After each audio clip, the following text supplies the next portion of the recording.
Children,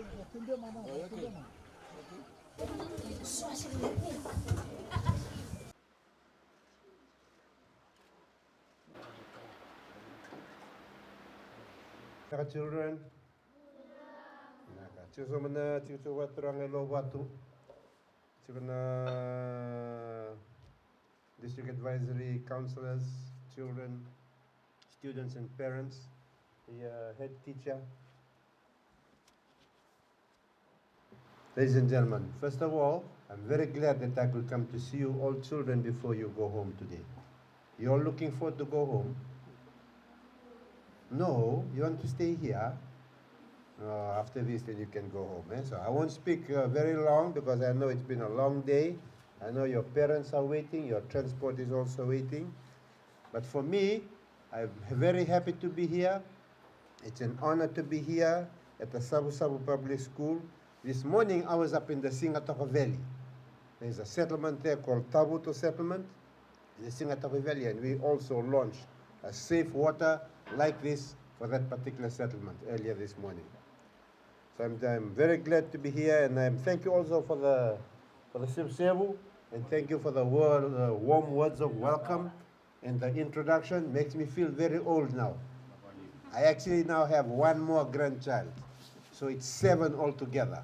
7 grandchildren, that's what I have. So thank you very much for the warm welcome, and you children, you know, water is very important. Water is very, very important. It's so important that in our constitution says everybody in our country should have the right to clean water and safe water. That's what your head teacher said. In our constitution, it says that. So what our government is trying to do is trying to make sure that all the schools in Fiji and all the homes, your village, your settlement, all of us, we get some clean water and some safe water. And this is not easy because we have so many homes, so many schools that we try to address. And I'm glad to see that your school, you've had a well back from 1939, and now you're going to get water from this borehole, which I'm sure you have tasted, and it must be very nice tasting water, because without water, we cannot live. We cannot do anything in life. Everything becomes very difficult. People get sick without clean water. And when we have good water, we have healthy lives. You know, it helps your farms. It also helps your economy grow. And when the economy grows, everybody is happy, and we can do the kinds of things that we want to be able to do. So this is very important for us.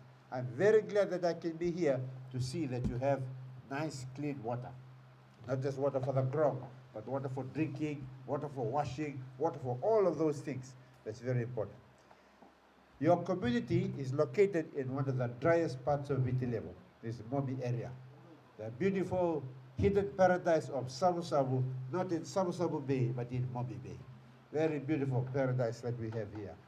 This morning I was telling you, see those 2 ladies that are sitting here?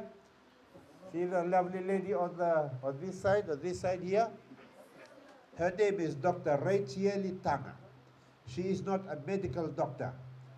She has got a doctorate of philosophy in mineral resources. Mineral resources. This lady is the permanent secretary of the Ministry of Lands and Mineral Resources. That's the lady on the left. The lady on the right, in the Western Division, the head of all the government services in the Western Division is the Commissioner Western. Under the Commissioner Western, you have provincial administrators in each of the province. This lady Ruth, she is the provincial administrator for this province. So these are 2 very important women, and we're glad to see for all the young girls. You see these ladies? One is a doctor, permanent secretary, one is a provincial administrator. Young ladies, before these kinds of jobs was only for men.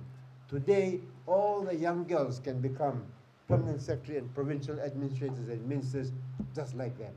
So I'm glad that they're here so that you can see that you also can have opportunities for all of the girls that are here. And all of the boys, you can also become minister like me. But make sure when you become minister, you still have hair. No, not like me. I don't have any more hair left. So I'm glad that I can be here for this project that I understand has cost around $49,000. That's a lot of money. And I'm told that with the commissioning of this Savusavu public school, this borehole will benefit 5 teachers and their households, and also the more than 100 students that we have here today. Your students and the teachers, you will now be able to enjoy better quality of life in everything that you do, from the drinking, the bathing, the washing, the cleaning, and proper hygiene and sanitation. And well, there's just a number of things that I must remind ourselves. Groundwater is something that needs to be managed very well, because the water from the ground is not going to be an everlasting supply. It's a limited supply. So as we manage it, we should not be, and it should not always be treated as the ultimate source of water. Today, in the world, we also get water from heaven. When the water rains, comes from heaven, we need to make sure that we collect that water and use it when we can. And I'm glad as I'm here, I see there's a water tank there. And hopefully in all the houses that we have in this area, and even in the schools, when God allows rain to fall, we must have water tanks that collect that water. And when we can, we use that water. And that can be supplemented by the water that we get from the boreholes. So I will also advise the water committee of the school that when our experts, you see all our experts who did this borehole, they're all in yellow. They're sitting at the back there. When they look at the boreholes, they calculate how much water can we pump out of this borehole. Because if you pump out too much, what will happen? The borehole will dry up. When it dries up, then you don't get any more water. Such it? Yes. So it's very important for us, as we're pumping the water out, we pump at the rate that the experts say we should pump. Because if not, we will dry it up. So that's why I'm saying, hopefully the water committee is listening. When God sends water from the heavens, make sure we harvest it. Make sure that we complement it, that it complements the water that you're getting from this borehole. Because if we don't do that, it can be that the water in the borehole will not be able to sustain itself, and it may also cause the drop in the quality of the water. When you extract too much, the quality of the water also drops. So it's very important for us to do that. So children, I know it's very difficult for children to sit around to listen to this old man speaking for too long. But I'm going to give you one last message. Water is very important. Water is very important, because without water, we cannot be alive. So every drop of water counts.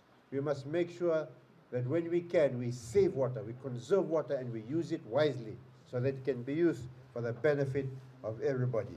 You will never know how important water is until you have no water. Now in Suba, in my area, people are always complaining about the water running out of the taps. But a few days later, the water comes on. But as they complain, sometimes I always tell my grandchildren, the tap is on, they're brushing the teeth. While they are brushing their teeth, they still leave the tap on and the water is going. What's happening to that water? Waste, waste, waste. It's being wasted. They are brushing their teeth here, but they leave the tap on.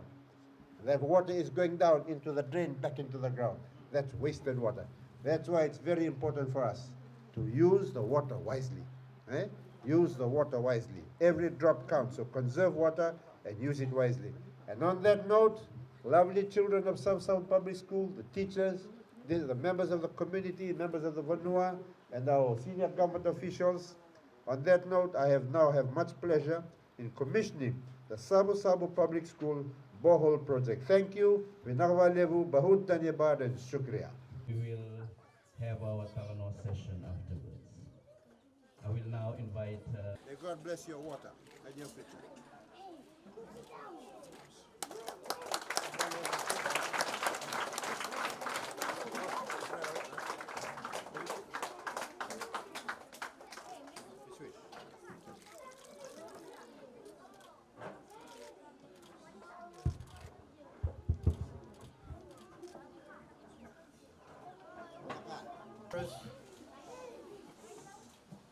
Down you go.